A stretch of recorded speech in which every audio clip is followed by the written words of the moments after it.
तो दोस्तों एक बार फिर से लेकर आ गए हैं हम कंस्ट्रक्शन की दुनिया से जुड़ी बेहद रोमांचक और ज्ञान से भरी जानकारी लेकर, जो वाकई में आपके लिए काफ़ी लाभदायक सिद्ध होने वाली है। Brick roof. आज तक आपने कई मिस्त्रियों के कमाल के हुनर को देखा होगा, मगर इस मिस्त्री के हुनर के आगे तो मानो सभी फेल हैं।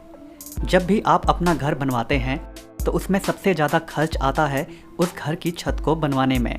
यही नहीं, छत को बनवाने का काम सबसे लंबा समय लेने वाला भी होता है।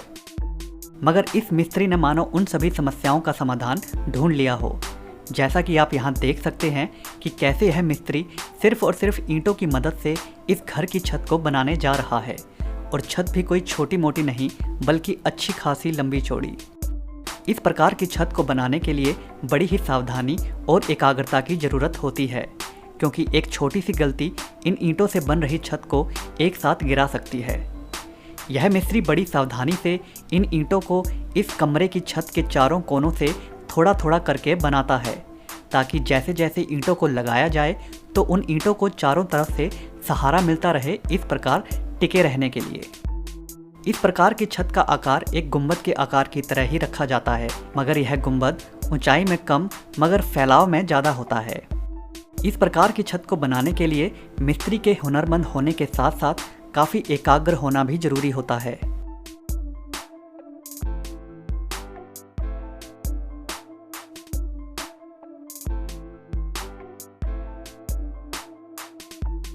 जब यह छत पूरी तरह से तैयार हो जाती है तो उसके बाद इसके ऊपर प्लास्टर कर दिया जाता है, ताकि बारिश का पानी अंदर ना आ सके। पूरा निर्माण होने के लिए इस छत को बनाने में कम खर्च तो आता ही है, साथ ही साथ बनाने के बाद यह अंदर से देखने में काफ़ी सुंदर भी नज़र आती है। गुटा ड्राइटेक। इस विशेष प्रकार के प्लास्टिक के ढांचे को फर्श के बनाने से पहले वहां बिछाया जाता है। इसका प्रयोग दरअसल में घरों में आने वाली सीलन को रोकने के लिए किया जाता है। घर की दीवारों पर सीलन के आने का कारण घर की नींव में नमी का इकट्ठा होना होता है, जिसके लिए इन प्लास्टिक के ढांचों को जमीन पर बिछाया जाता है और दो मोटे पाइप्स को इनके नीचे रखा जाता है, जिससे एक सिरे से बाहर की हवा इस प्लास्टिक के ढांचे के नीचे जाती है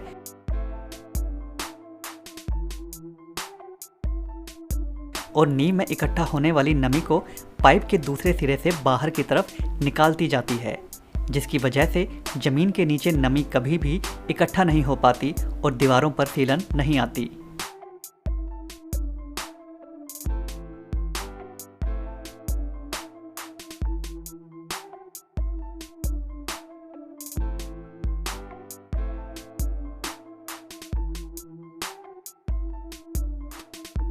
इन ढांचों को मशीन में तैयार किया जाता है और इनकी मजबूती भी बेहद ठोस होती है, ताकि यह इसके ऊपर बिछाए जाने वाले कंक्रीट का वजन संभाल सकें।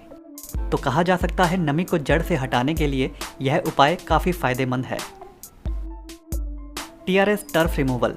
बड़े बड़े स्टेडियम्स में मैदान पर नकली घास का इस्तेमाल किया जाता है, जो कि काफ़ी फायदेमंद होता है, क्योंकि अगर मैदान पर घास उगाई जाए तो उसके रख रखाव में काफ़ी खर्च आता है और वह तेज धूप के कारण पीली पड़ना भी चालू हो जाती है। इस प्रकार की नकली घास को बिछा तो दिया जाता है, मगर उसे उठाने का काम करती है टीआरएस टर्फ रिमूवल नाम की यह मशीन, जो इस घास को बंडल बना के उन्हें एक जगह इकट्ठा करती जाती है, जिन्हें बाद में ट्रक में डालकर किसी और जगह इस्तेमाल में लाया जा सकता है।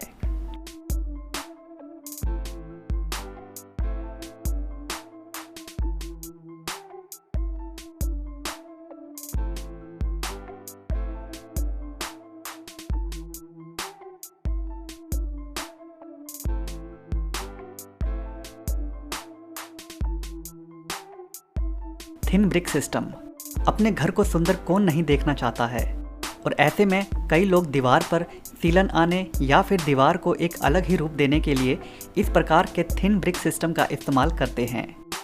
इसके लिए सबसे पहले धातु की पतली पट्टियों को दीवार पर फिक्स किया जाता है और उन जगहों का ख्याल रखा जाता है जहां पर बिजली के बोर्ड हों और जहां पर इन पट्टियों को मोड़ना हो।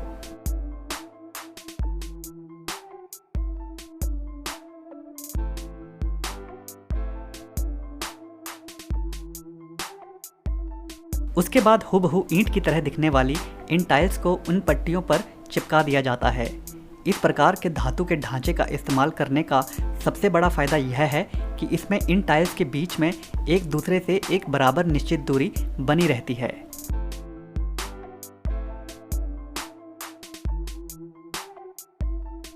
जिसे भरने के लिए सीमेंट का पेस्ट बनाया जाता है और फिर उसे इन दरारों में भरा जाता है।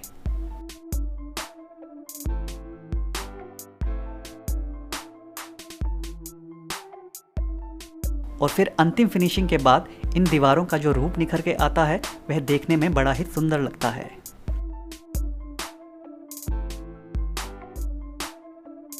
तो दोस्तों आज की वीडियो में बस इतना ही। अगर यह वीडियो आपको पसंद आया हो तो वीडियो को लाइक ज़रूर कर दें और अगर चैनल को अभी तक सब्सक्राइब नहीं किया है तो सब्सक्राइब भी ज़रूर कर लें। धन्यवाद।